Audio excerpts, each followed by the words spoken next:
Boa noite a todos, graça e paz. Eu creio que nós temos um bumper hoje. Não? Ok. Nós vamos prosseguir com a comemoração que nós tivemos na manhã de hoje, porque afinal de contas, hoje é um dia de celebração. Hoje é o dia da Bíblia. Nós comemoramos na data de hoje, toda a igreja no mundo inteiro, o dia da Bíblia. O dia da Bíblia é comemorado todo segundo domingo de cada mês. E eu gostaria então de falar um pouco a respeito desse livro da esperança. A Bíblia, a Sociedade Bíblica do Brasil, ela costuma sempre dar um título a cada ano para a promoção da Bíblia, e nesse ano de 2018 o tema é Bíblia, o livro da esperança, porque a Bíblia é um livro que nos traz esperança, amém, queridos? Nos faz esperar algo e algo muito bom. Quero falar a respeito da Bíblia. A Bíblia é um livro que transforma vidas, mas a Bíblia ela foi formada não por um autor apenas. Podemos dizer de maneira espiritual que nós temos um autor da Bíblia, que é o Espírito Santo, mas o Espírito Santo, ele inspirou vários autores. Toda a Escritura é divinamente inspirada por Deus. Não é isso que diz a palavra do Senhor? Quando Paulo escreve a Timóteo, ele fala a respeito disso. Ali aquele termo inspirado no grego é telpneustos. Pneustos, sopro, vento, e tel, de teos, que é Deus. Ou seja, é a única menção na Bíblia da expressão inspiração. Toda a palavra é inspirada. Então o Espírito Santo inspirou homens diferentes, em lugares diferentes, em contextos diferentes. Nós temos gerações diferentes. A Bíblia foi composta num período de cerca de 1.500 anos. E aí nós temos 40 pessoas diferentes, 40 autores diferentes. E é interessante que as formações deles eram várias. Por exemplo, nós temos autores que eram reis, nós temos autores que eram da nobreza, nós temos o rei Davi, por exemplo, nós temos Daniel, que é da nobreza hebraica, nós temos, por exemplo, autores que eram pescadores, que eram pessoas, pastores de ovelhas, que eram pedreiros, que eram pessoas do campo. Então nós temos várias formações, nós temos copeiro como Neemias, por exemplo, nós temos sacerdotes como Esdras e Ezequiel. Então nós temos vários tipos de autores. É interessante nós notarmos que, apesar de ter sido o livro da Bíblia composto por 40 autores diferentes, durante 1.500 anos, quantas gerações diferentes, mas quando você lê a Bíblia, parece que é apenas um autor. O livro é uníssono, tem apenas um som, tem apenas uma voz, tem apenas uma direção, que é a direção de Deus. Os lugares foram variados. Nós tivemos a Bíblia sendo composta, por exemplo, em palácios, também, como, por exemplo, o caso do rei Davi, mas nós temos também a Bíblia sendo escrita em prisões, como o apóstolo Paulo escreveu várias de suas cartas, por exemplo, como Jeremias escreveu ali naquele contexto de prisão. Então nós temos autores que escreveram em lugares diferentes, em contextos diferentes, em condições e circunstâncias diferentes.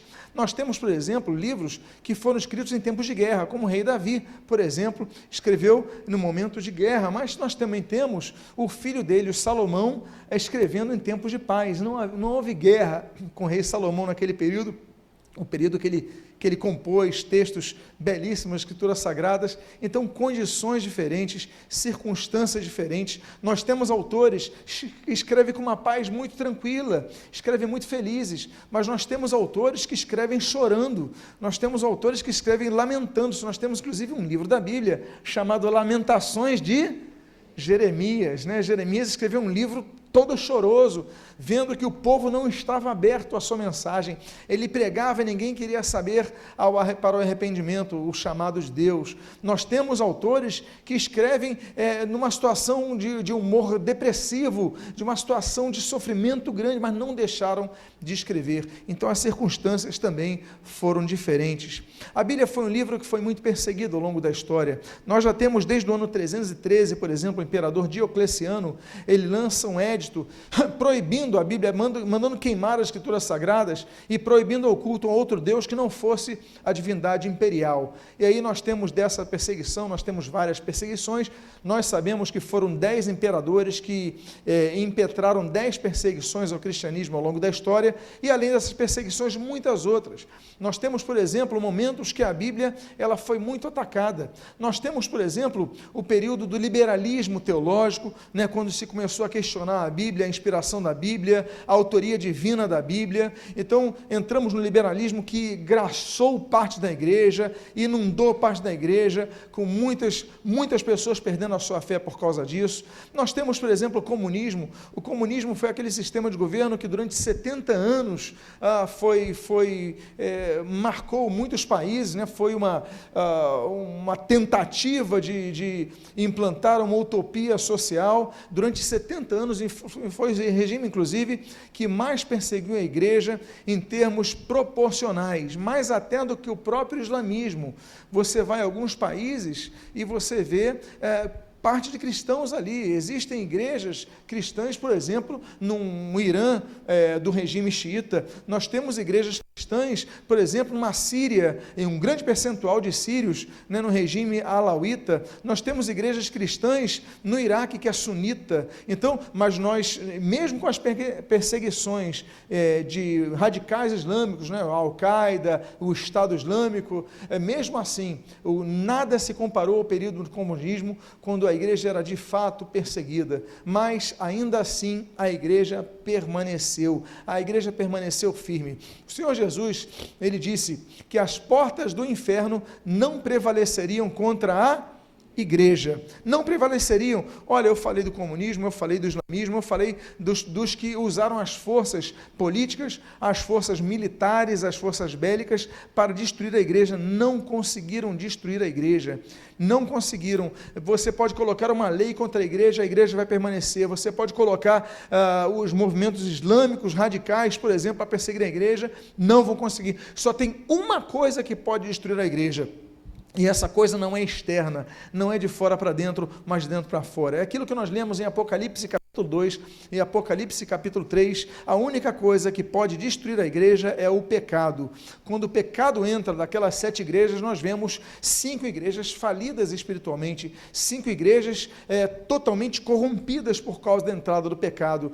Portanto, as perseguições externas tentaram destruir a igreja, não conseguiram, e as perseguições externas tentaram destruir a Bíblia e não conseguiram. A Bíblia permanece. Em termos de produção, por exemplo, nenhum livro foi mais traduzido do que a Bíblia, nenhum livro tem sido mais impresso do que a Bíblia, e nenhum livro tem alcançado todos os estratos socioeconômicos e todas as etnias com a Bíblia. Por quê? Porque a Bíblia faz parte da nossa missão. O Senhor Jesus, ele disse, olha, ide por todo mundo e pregai o evangelho a quem? Somente ao seu povo? Somente aos brasileiros? Somente aos cariocas? E de pregar o evangelho a toda a criatura. O Senhor Jesus, a Bíblia diz que ele voltaria, e ele traz vários sinais de sua vinda. Trataremos mais isso quando voltarmos a dar o estudo de escatologia. Mas um dos sinais da vinda de Jesus é quando o evangelho fosse pregado a todas as nações. Mas tem um detalhe: o evangelho já foi pregado a todas as nações. Por que Jesus não voltou? Porque no grego não está nações. O grego, a palavra é etnos, as etnias. Ou seja, Jesus voltará quando o evangelho for pregado a todas as etnias. E, meus amados irmãos, se antes nós tínhamos a cortina de ferro dos países comunistas, onde era proibido, eu conheci vários missionários que davam suas vidas para levar novos testamentos nos países comunistas. Nós tivemos até hoje, estivemos em Cuba há pouco tempo atrás, estive lá com um grupo levando suprimentos, a gente foi fazer uma assistência social ali, e nós levamos Bíblias. E foi interessante notar, porque levando malas com Bíblias, né, naturalmente nós teríamos algum problema na alfândega. Eu falei, Senhor, está em tuas mãos para que não pegue as nossas Bíblias. Isso me lembrou quando eu fui levar Bíblias em árabe, lá no Egito. Aconteceu uma coisa muito semelhante, mas enfim, estamos falando da Bíblia, hoje é o dia da Bíblia, posso comentar a respeito? No Egito, por exemplo, eu fiz um contato com o irmão lá no Cairo, eu falei o seguinte, olha, eu vou estar em Alexandria, a gente se encontra no meu hotel e eu te entrego o material. Ok. Aí quando ele chegou e falou, vamos no canto do hotel, uma parte mais escura do hotel. Eu me senti um traficante, meus irmãos. Vamos no canto mais escuro, que ninguém veja a gente, que eu vou te passar o material. Meus irmãos, eu fui lá para o canto, encontrei com ele, falamos um pouco aqui do Rio de Janeiro, ele é carioca.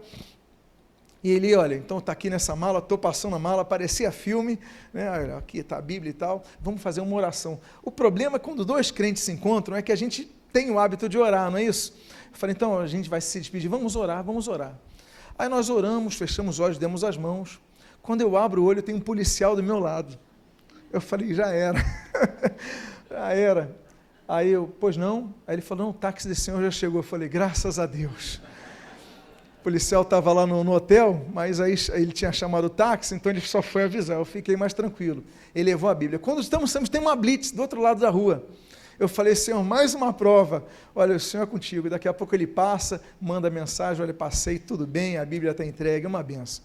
E lá em Cuba aconteceu, nós fomos levar alguns Novos Testamentos.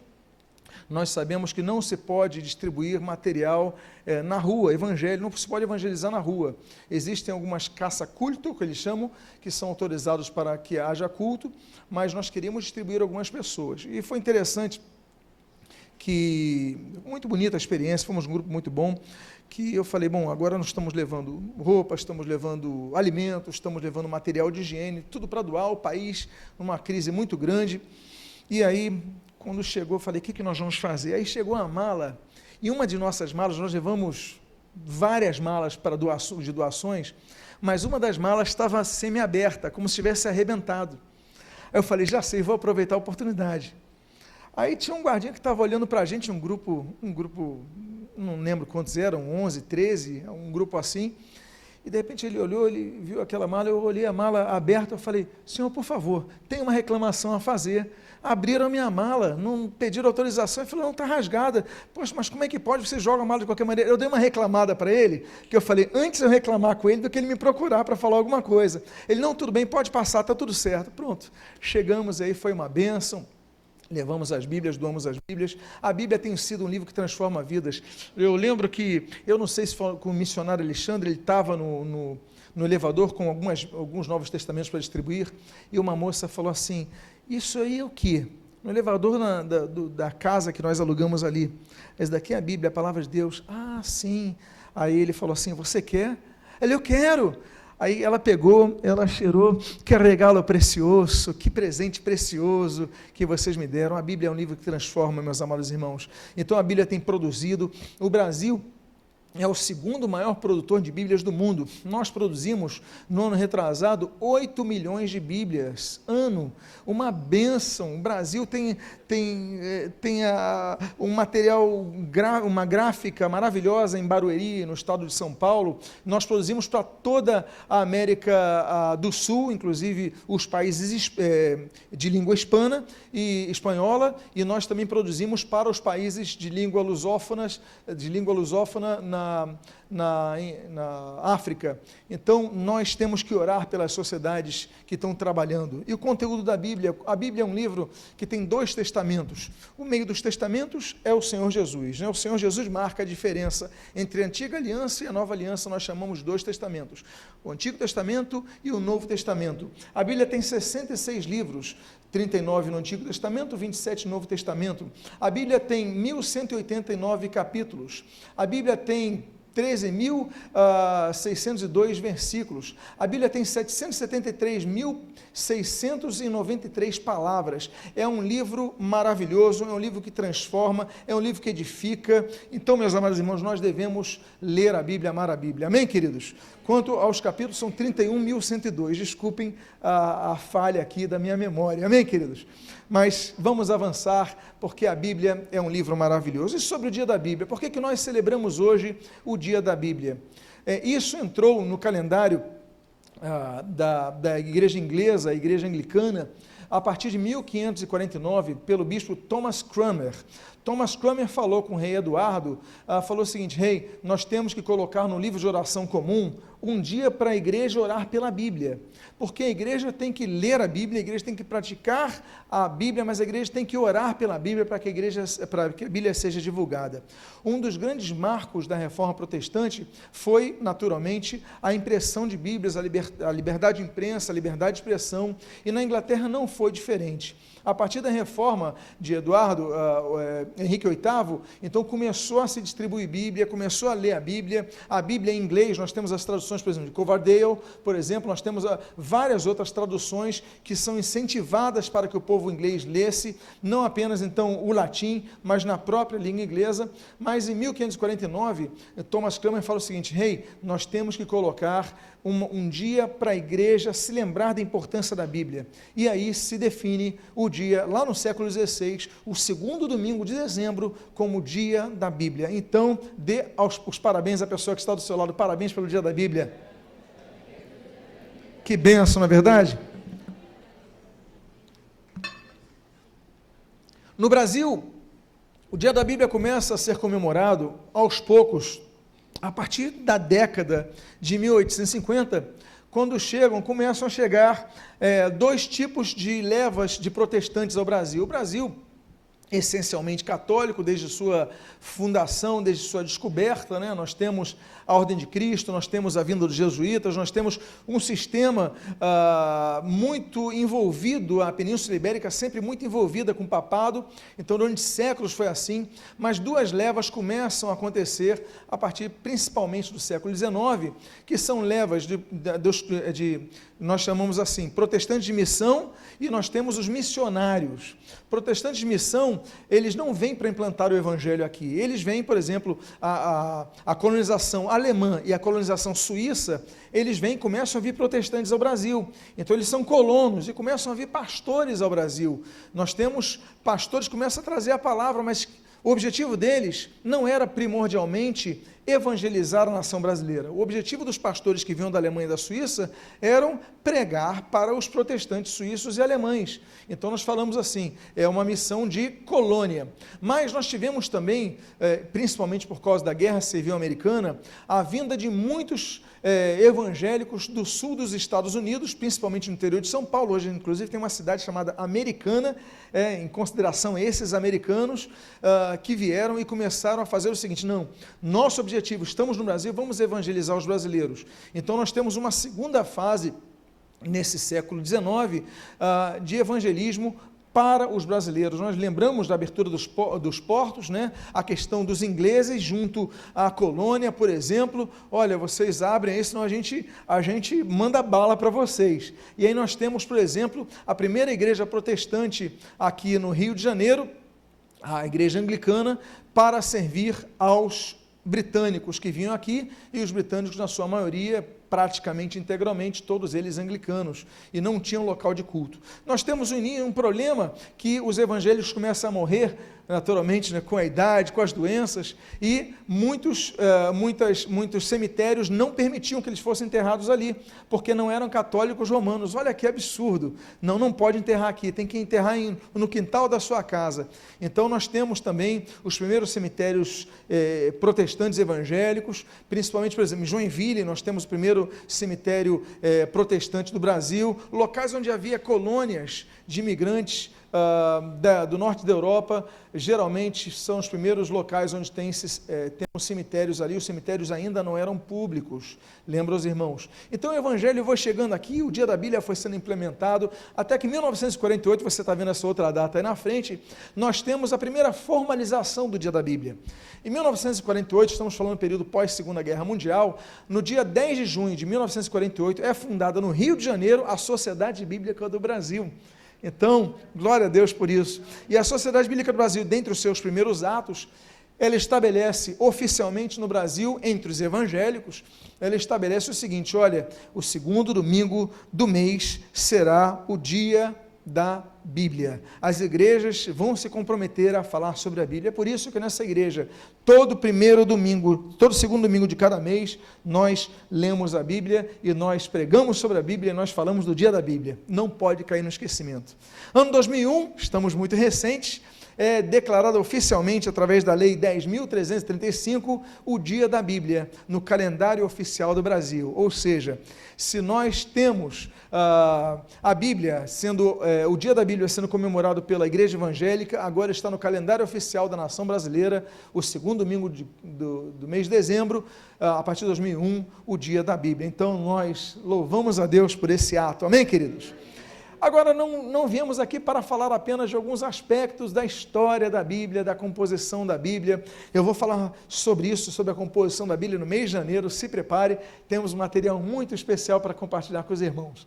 Mas eu quero falar, e o título da mensagem de hoje, como você pode ler ali atrás, Vox Dei, as 7 extensões da Palavra de Deus. Quantos querem adentrar o texto bíblico? Porque até agora não adentrei, até agora estou na introdução. mas hoje é um dia especial, o dia da Bíblia, tínhamos que falar a respeito disso. Quantos querem então ver um pouquinho a respeito do que a Bíblia é, as 7 extensões da Bíblia? Digam amém. A primeira extensão é a que nós lemos no livro de Salmos, capítulo 119, versículo de número 105. Lâmpada para os meus pés é a tua palavra e luz para os meus caminhos. A Bíblia é lâmpada, a Bíblia é luz, a Bíblia ilumina os nossos passos. Eu quero lembrar aos irmãos, nós somos do século 21, alguns são do século 20, mas nós somos de uma época, somos de uma geração que tem iluminação nas ruas. Nós geralmente também temos, pelo menos como urbanos que nós somos aqui da cidade do Rio de Janeiro, nós temos geralmente asfaltos, e nós temos calçadas bem calçadas. Claro, há buraco aqui, há buraco ali, mas não é como antigamente era. Antigamente, na época que a Bíblia foi composta, não havia estradas asfaltadas, também não havia luz elétrica, não havia nem luz de óleo de baleia, como começou a ser organizada a luz nas grandes cidades, nos grandes centros urbanos. Não, era escuro. As pessoas dormiam cedo. Por quê? Porque não havia luz. Eu lembro, nós abrimos algumas igrejas na África do Sul. No ano de 2005, nós abrimos 4 igrejas na África do Sul. E eu lembro que, numa delas, em Joanesburgo, nós tínhamos 2 cultos. Nós tínhamos o culto da manhã e o culto da noite. O culto da manhã, tudo bem, começava às 9 da manhã. Mas o culto da noite começava às 3 da tarde. Aí você fala, como assim culto da noite, 3 da tarde? É porque, como escurecia cedo, e muitas das pessoas moravam em regiões que não tinham luz elétrica, eram muito perigosas. E para você ter noção, a África do Sul era o campeão na África de estupros. Muita violência nessa área. Então nós fazemos o culto mais cedo para que as pessoas pudessem, ainda à luz do dia, chegarem às suas casas em segurança. Você vê o que são os contextos missiológicos, não é verdade? Mas enfim, as pessoas não tinham luz, a pessoa precisava andar com uma lâmpada para não cair num buraco. Já pensou você cair num buraco? Já pensou você pisa numa pedra, tropeça? Havia muito acidente ali. Então o autor sagrado, quando ele escreve esse grande salmo, esse belíssimo salmo, sobre a Bíblia, sobre a beleza da Bíblia, sobre a importância da Bíblia, ele diz, olha, a Bíblia é a lâmpada para os meus pés, a Bíblia é a luz para os meus caminhos, porque com a Bíblia eu não tropeço, com a Bíblia eu não caio, com a Bíblia eu permaneço. É por causa disso que no mesmo livro de Salmo, no 119, só que no versículo número 11, a Bíblia diz assim, olha, guardo no meu coração as tuas palavras para não pecar contra ti. Meus amados irmãos, quando nós lemos luz, nós lembramos de vários aspectos. Nós lembramos, por exemplo, que o livro de Miqueias, capítulo 4, versículo 2, apresenta o Messias como o sol da justiça. E aí nós vemos, por exemplo, o Senhor Jesus cumprindo essa profecia de Miqueias, capítulo 4, ele cumpre essa profecia ao confirmar, em João capítulo número 8, ele diz o seguinte, olha, eu sou a luz do mundo. E aí nós vemos um reflexo dessa luz na própria igreja, porque em Mateus capítulo número 5, Jesus fala, vós sois a luz do mundo, ou seja, nós temos que brilhar a luz de quem? A luz de Cristo, nós temos que refletir a luz de Cristo, e essa coisa de luz, essa questão de iluminação é tão importante, que a Bíblia diz, em 1 João capítulo 1, versículo 7, olha, se andarmos na luz, como Ele está na luz, o sangue de Jesus nos purifica de todo pecado. Nós mantemos comunhão uns com os outros, e o sangue de Jesus nos purifica de todo pecado. Ou seja, quando nós temos a luz, nós mantemos comunhão, nós temos prazer em tempo, porque a gente ilumina o nosso próximo, a gente ajuda o nosso próximo, a gente transmite a luz para o nosso próximo, e o sangue de Jesus nos purifica de todo pecado. Talvez um dos textos mais profundos que aliam a salvação também com a comunhão. Que texto muito bonito, não é verdade, meus amados irmãos? Mas nós temos uma segunda extensão. Se a primeira extensão é a luz que ilumina os nossos passos, nós temos uma segunda extensão da palavra de Deus. E essa segunda extensão está em Deuteronômio capítulo 8, versículo de número 3. A Bíblia diz assim, Ele te humilhou e te deixou ter fome e te sustentou com maná que tu não conhecias, nem teus pais o conheciam, para te dar a entender que não só de pão viverá o homem, mas de tudo o que procede da boca do Senhor viverá o homem. Meus amados irmãos, de quem que você está lembrando que citou essa frase anos depois? Quem que cita essa frase para o diabo anos depois? Jesus. Vocês lembram que quando Jesus foi tentado no deserto, Jesus vai para o deserto por 40 dias. No final dos 40 dias, Jesus é tentado. A gente não sabe se ele é tentado em todas as coisas nesse dia, mas a Bíblia diz em Hebreus, capítulo 4, 1 Pedro, capítulo 2, enfim, Jesus é um homem que não se achou dolo nele, mas ele foi tentado em todas as coisas. De todo modo, no final desses 40 dias que Jesus está ali no deserto de Jericó, ele é tentado, nós sabemos de 3 tentações que Jesus passa. 3, pelo menos, são as que o texto bíblico registra. E nas 3 tentações, Jesus, ele repreende Satanás, dizendo, está amarrado, diabo? Não. Jesus repreende Satanás dizendo, está escrito, está escrito, está escrito. Jesus, para vencer o diabo, apela às escrituras sagradas. E esse é um dos textos que nós encontramos ali em Mateus capítulo 4, versículo 4, quando Jesus cita o texto de Deuteronômio capítulo 8, versículo 3. Nem só de pão viverá o homem, mas de toda a palavra que procede da boca de Deus. Ou seja, Jesus usa a palavra. Por quê? Porque essa palavra nos alimenta. Meus amados irmãos, que texto bonito. Nós temos, por exemplo, a palavra de Deus falando sobre o sustento de Deus, falando de alimento, que a palavra nos alimenta, a palavra nos fortalece. Por exemplo, Deus é um Deus que nos dá sustento, mesmo quando nós estamos no deserto. Como não nos lembrarmos de Êxodo capítulo 16, quando a Bíblia diz que vem um maná dos céus para alimentar o povo de Israel no meio do deserto. No meio das dificuldades, nós temos o alimento. É por isso que aquela mulher em Cuba pegou e cheirou a Bíblia. Ela se agarrou à Bíblia, por quê? Porque a Bíblia é o alimento que nos fortalece, a Bíblia nos sustenta em tempos difíceis. Que presente precioso. Aí Jesus fala em Mateus 4, olha, nem só de pão viverá um homem, não é só da comida, mas da palavra que vem de Deus, da boca de toda a palavra que vem da boca de Deus. É por isso que ele fala sobre alimento, que nós devemos ser gratos pelo alimento. Claro, Jesus fala, por exemplo, no meio do Sermão do Monte, em Mateus capítulo número 6, Jesus ensinando aquela que eles chamam de oração do Pai Nosso, ele fala assim, o pão nosso de cada dia, a gente tem que o quê? Agradecer pelo pão nosso de cada dia, né? Senhor, muito obrigado. É por isso que quando a gente vai comer, a gente sempre agradece ao Senhor o que Ele nos dá, amém, queridos? Deus é um Deus que nos dá alimento, Deus é um Deus que multiplica o alimento. Por exemplo, Marcos capítulo 8, assim como Lucas capítulo 9, nós vemos Jesus falando sobre as multiplicações dos pães. Ele multiplicou, aquele jovem chegou com pães, com peixes, e não havia para todo mundo. Jesus, ele dá graça e manda distribuir, e todos são alimentados. Uma vez perguntaram a Jesus, olha Jesus, sobre o alimento, ele responde, isso daí está em João capítulo de número 4, ele fala o seguinte, 34, 35, olha, o meu alimento consiste em fazer a vontade de meu Pai. Nós aprendemos que o que nos alimenta é quando nós damos para os outros. Meus amados, não é melhor dar do que receber? Olha, eu não sei você, mas há pessoas que têm mais prazer em dar um presente do que ganhar presente. Alguém é assim? Gosta mais de dar um presente do que ganhar presente? Não estou falando que estão reclamando do que ganham presente, não. É o prazer de dar. Não é bom alegrar pessoas? Não é bom? Então, esse gesto altruísta é um gesto cristão. É melhor dar, é melhor oferecer, e a Bíblia fala sobre isso, que coisa bonita.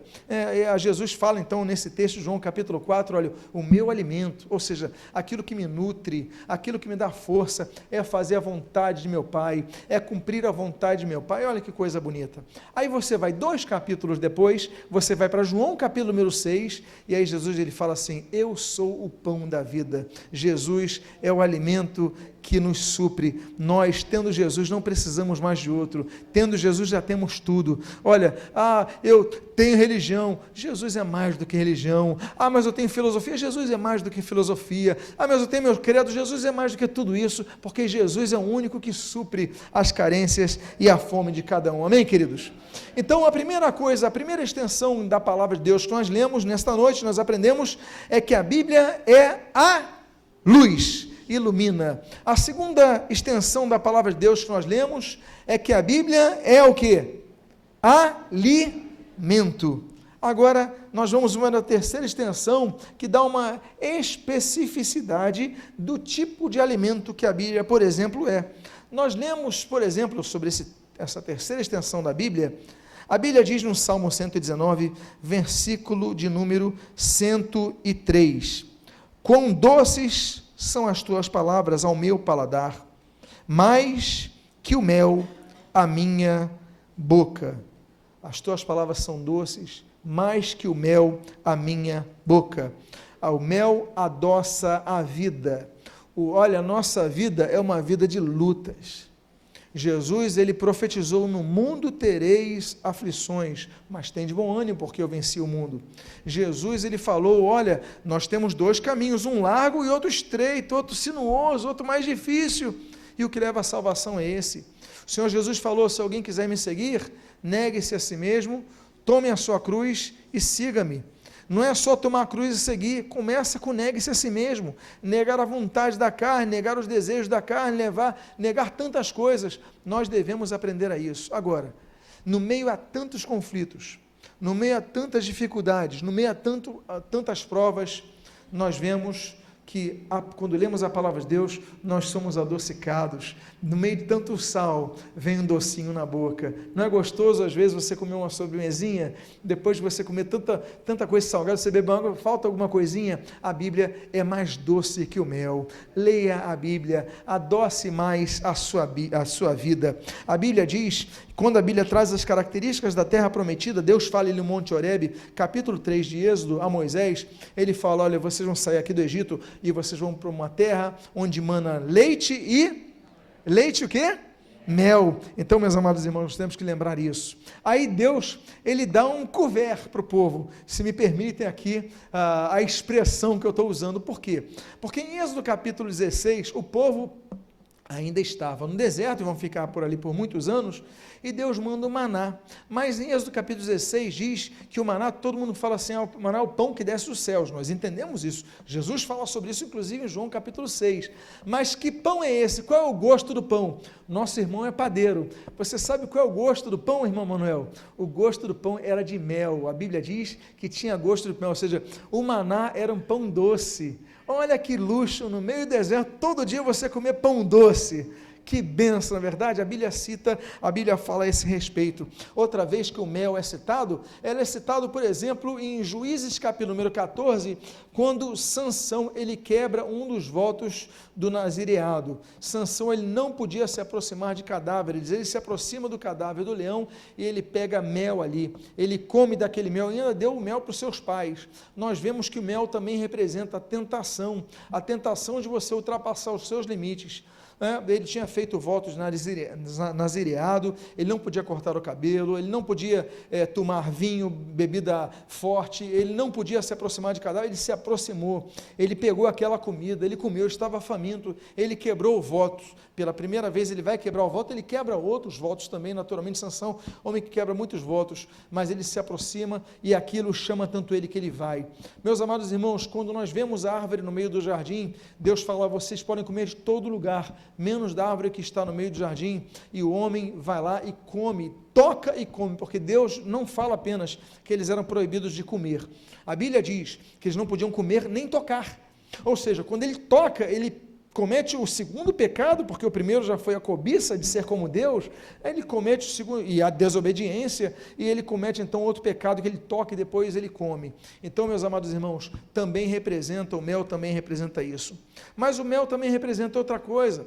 O mel representa, por exemplo, o rolo que Ezequiel comeu. A Bíblia diz que ele vai comer um rolo e era doce, tinha Ezequiel capítulo 3. Nós temos duas pessoas na Bíblia que comem o rolo de pergaminho ou papiro, são dois elementos que podiam ser o rolo. O papel ainda não tinha sido descoberto, o papel vai ser descoberto na China, no ano 100, com Kai Lui, mas nesse período era pergaminho ou papiro até, mas come o rolo e tinha sabor doce. Quero lembrar que o rolo de papiro era uma folha parecida, por exemplo, com a folha da bananeira, seca, não tinha gosto, o máximo era gosto de folha seca, mas ali com Ezequiel teve um paladar diferente. Por quê? Porque a Bíblia, às vezes você é apenas um livro histórico, tem umas histórias chatas, tem umas histórias cansativas, tem uma genealogia, mas quando você ora, você começa, Deus me revela com a tua vontade,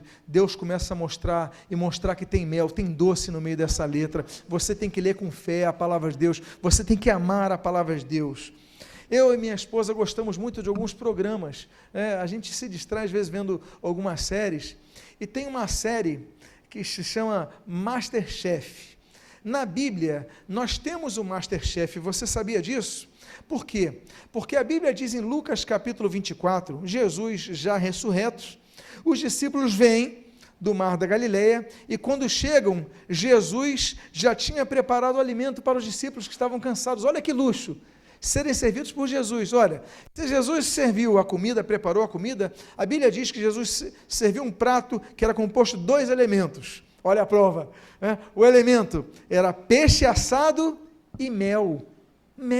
Jesus preparou o peixe, Jesus era um chefe, e como a Bíblia diz que ele era o Raboni, o Rabi, o mestre, então ele era o Masterchef, master de mestre, Rabi, chefe, ele era o chefe, ele preparou pão assado e mel, Jesus mostrou mel para eles, meus amados irmãos, que coisa bonita, não é verdade? Por quê? Porque quem conhece Jesus, ele pode estar vindo de uma situação difícil no meio do mar da Galileia, ele pode estar cansado, ele pode estar desanimado, mas Jesus está para oferecer a ele o alimento que ele precisa, e o alimento é tão precioso, é o alimento salgado, mas é o alimento doce, é o peixe, mas é o mel também. Jesus nos dá mel, amém, queridos? Que coisa bonita, não é verdade? Que coisa bela.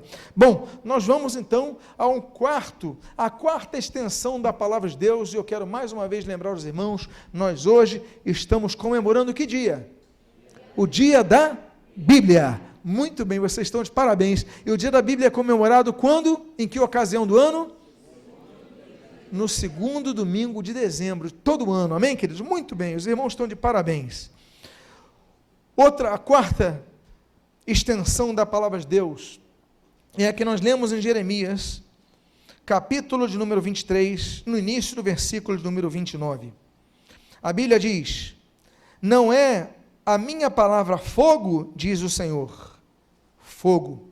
A Bíblia mostra fogo em várias ocasiões. Em Gênesis capítulo 19, por exemplo, nós lemos a respeito do fogo do céu para destruir 2 cidades da costa do Mar Morto, chamadas Sodoma e Gomorra. Veio fogo do céu e destruiu aquelas cidades. Por quê? Porque Deus é um Deus de justiça, Deus é um Deus de juízo. Agora, é importante dizermos que sempre antes de Deus executar o juízo, Deus manda um mensageiro para pregar o arrependimento. Deus mandou um Noé antes de implantar o juízo sobre, por exemplo, a terra. Deus sempre manda os seus mensageiros. Mas o fogo também representa outra coisa. Nós temos, por exemplo, aquele chamado de Moisés no Monte Horebe. Moisés está ali pastoreando e de repente ele encontra uma sarça que, o que acontecia naquela sarça? Ela estava pegando, mas não consumia a sarça, ou seja, continuava com a sua folhagem,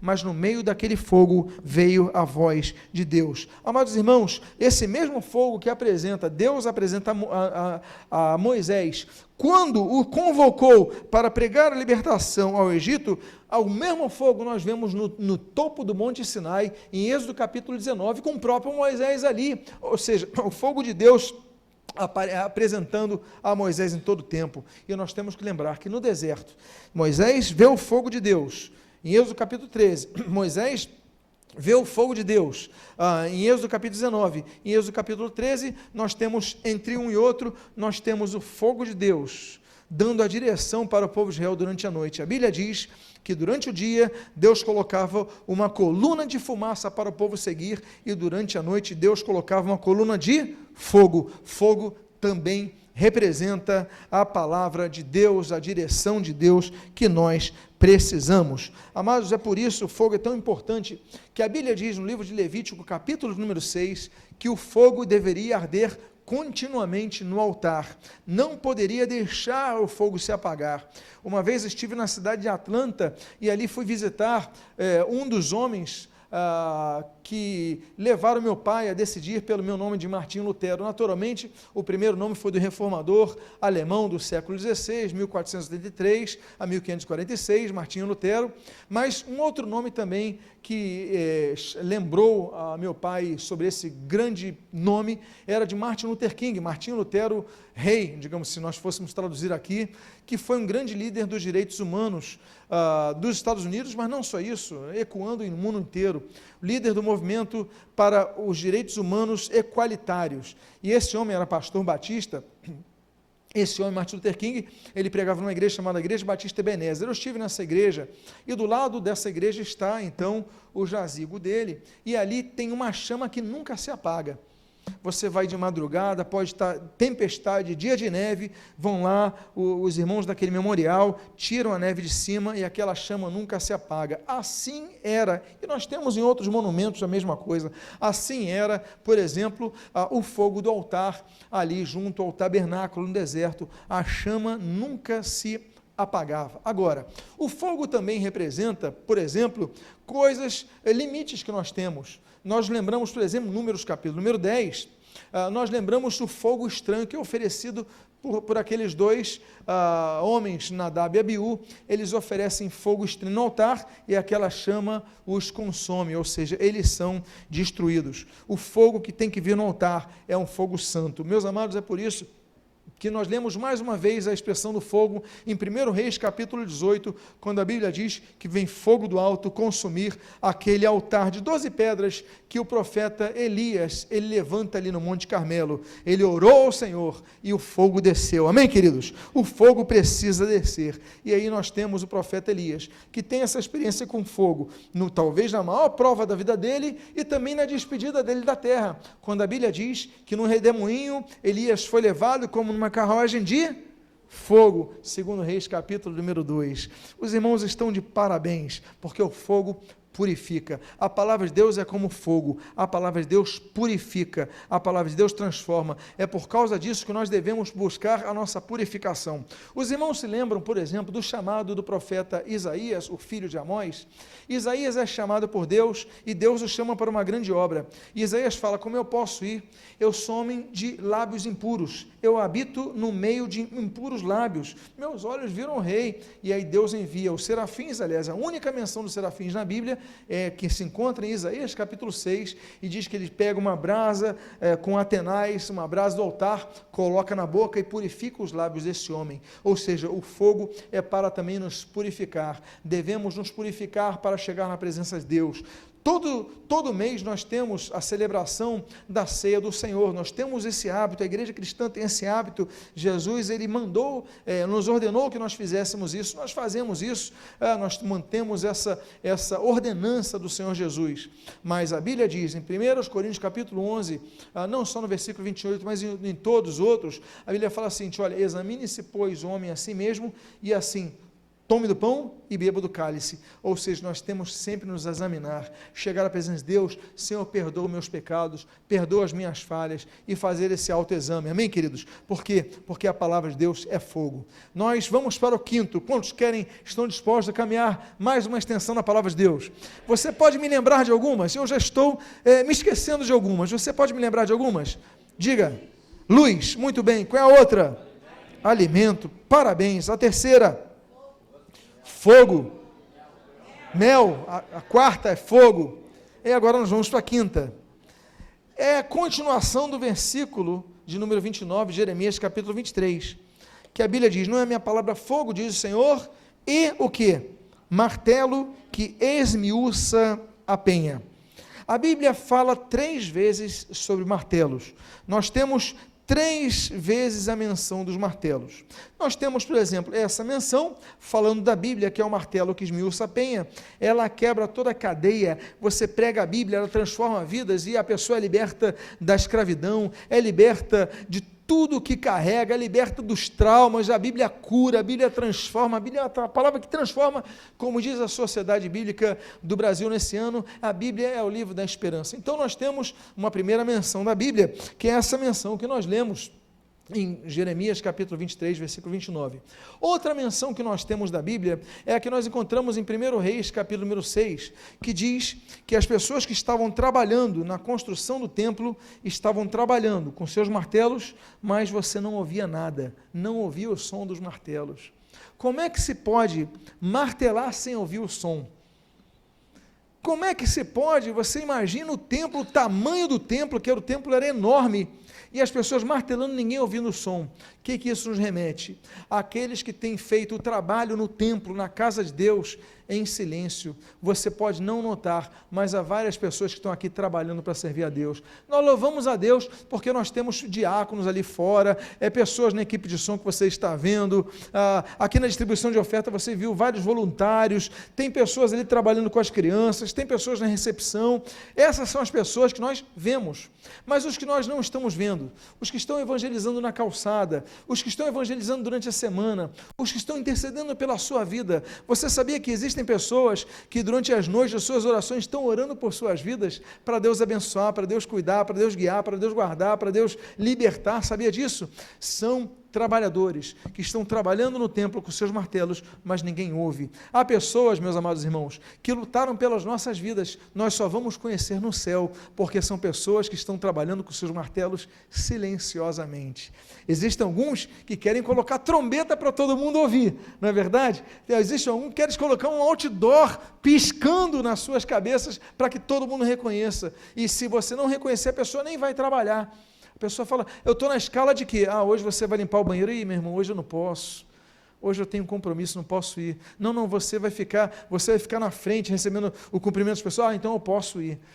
Então, tem pessoas que têm essa carência, essa necessidade, mas o que importa é que nós trabalhemos em todo momento para o Senhor Jesus, jamais deixemos de trabalhar para o Senhor Jesus. Eu falei sobre 3 momentos que a Bíblia cita a respeito dos martelos. Eu falei de Jeremias, capítulo 23, eu falei dos pedreiros, dos trabalhadores do templo, e eu também tenho que falar sobre Juízes, capítulo 4, de uma mulher, de uma grande mulher, de uma heroína, chamada Jael. Jael, esposa de Éber, ela vai ser uma heroína em Israel, e olha, interessante, é uma batalha que tem 2 mulheres como o aspecto principal. Nós vemos uma sociedade machista, nós gostamos e temos o costume só de ler sobre biografias dos homens, mas a Bíblia, ela valoriza o papel da mulher, e existe uma batalha que a mulher, ela está na frente e nos papéis principais de uma grande batalha, que é, por exemplo, aquela batalha promovida contra o rei Jabim, que ele oprime Israel durante, se eu não me engano, 18 anos, e nós temos uma mulher que se levanta chamada Débora, Débora e Baraque. Então Débora, ela vai coordenar essa libertação, e o rei Jabim manda o seu comandante chamado Cícera. Cícera vai, e essa mulher não tem espada. Essa mulher, Jael, ela não tem flecha, não tem arco e flecha, ela não tem conhecimento bélico, mas o que ela tinha próximo a ela? Ela tinha um martelo, e com o martelo, então, ela elimina o comandante do exército inimigo, e com isso Israel fica livre da opressão. Meus amados, o que nós aprendemos com isso? Muitas vezes, a nossa arma para vencer a batalha não está numa espada belíssima, uma espada da mais alta tecnologia.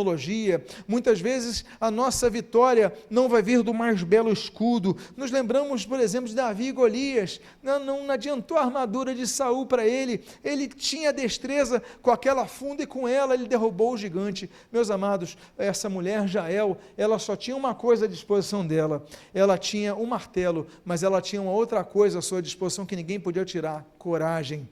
Ela podia falar, eu não vou enfrentar um general, eu não vou enfrentar um comandante do rei Jabim, o homem mais poderoso da região, mas ela falou, então, se eu estou com o martelo aqui, meu inimigo, eu vou enfrentar. Ela vence, e aí traz a vitória sobre Israel.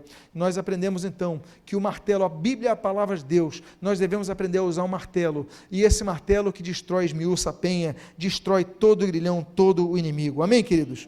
Toda a dificuldade. Nós temos uma sexta, penúltima extensão da palavra de Deus, e nós temos no livro de Hebreus, capítulo de número 4, versículo número 12, a Bíblia diz o seguinte: porque a palavra de Deus é viva e eficaz, e mais cortante do que qualquer espada de dois gumes, e penetra até ao ponto de dividir alma e espírito, juntas e medulas, e é apta para discernir os pensamentos e propósitos do coração. É muito interessante notar que Moisés tem 2 filhos, Jetro então vai se apresentar a ele.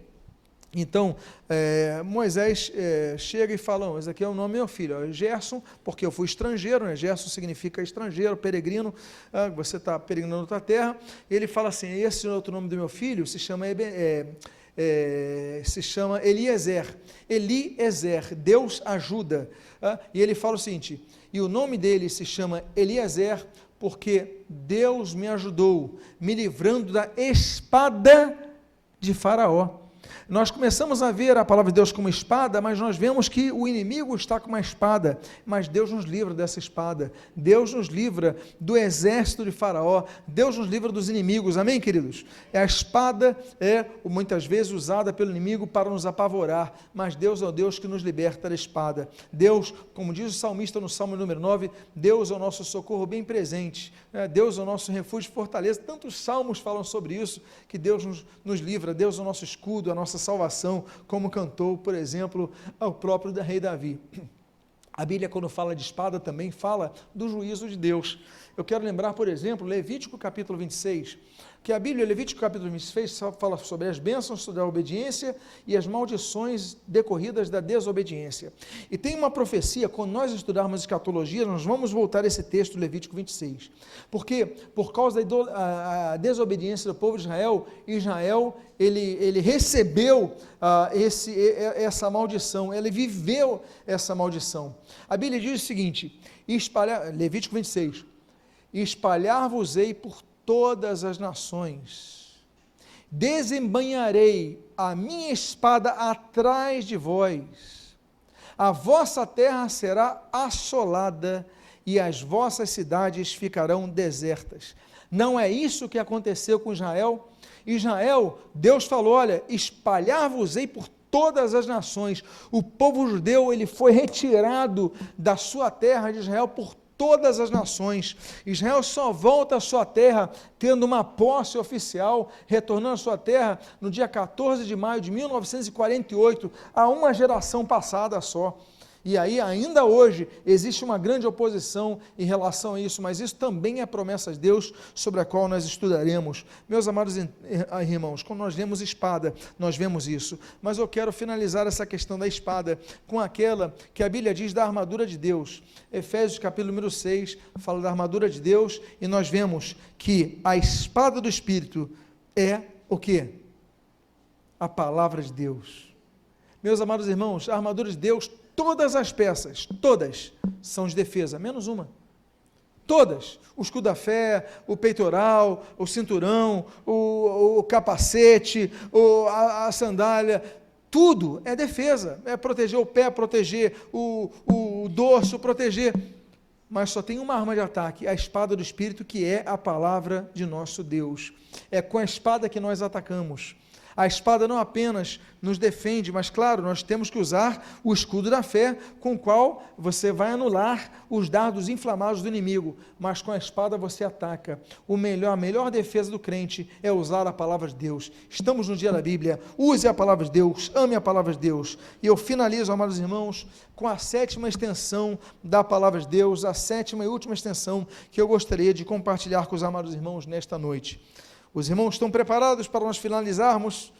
Então, guardo no coração as tuas palavras para não pecar contra ti.